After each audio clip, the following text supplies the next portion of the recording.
Agung Solo ya, lengkap dengan menaranya ini cukup tinggi ini.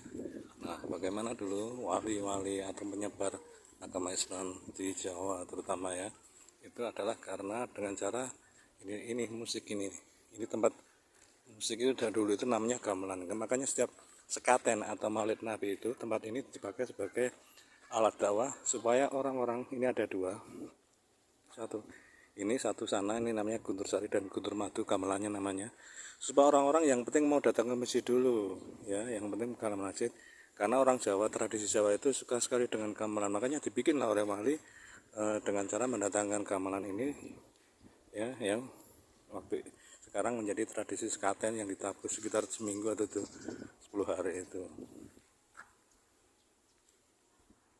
Dalam gamelan itu disusupkanlah semacam perkenalkan rukun Islam yang 5 itu dengan cara itu waktu itu orang Jawa itu gemar sekali nginang. Nginang itu apa ya, terdiri dari menginang itu memasukkan semacam tembakau dicampur dengan sirih, dicampur dengan tembakau ketubang yang warna merah, itu kan menyehatkan gigi. Itu sebanyak 5 itu karena itu adalah sebagai rukun Islam, dan ia dimasukkan ke mulut saat gong berbunyi. Setelah gamelan-gamelan kemudian gongnya itu berbunyi, dimasukkan ke dalam mulut.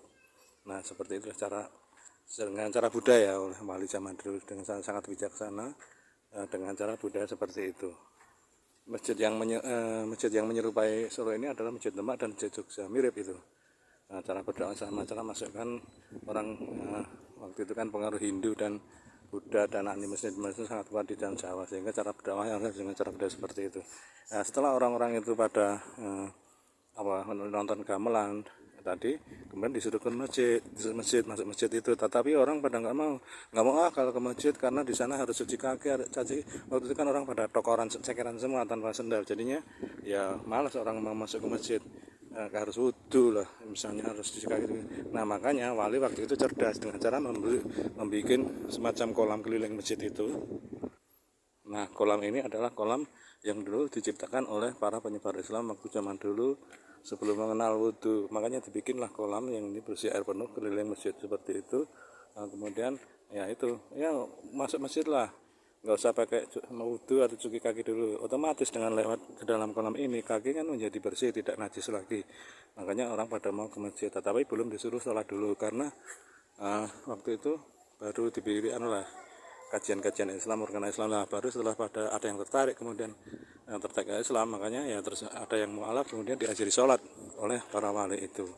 Waktu itu kajian seperti ini tuh saya dengar, saya rutin kuliah waktu SMA di Solo itu, di Balai Muhammadiyah Solo Surakarta itu, setiap minggu pagi ya, itu kuliah subuh istilahnya itu oleh ahli sejarah Islam Jawa Tengah atau Solo ya, namanya Pak Abdul Muin ya dulu ya.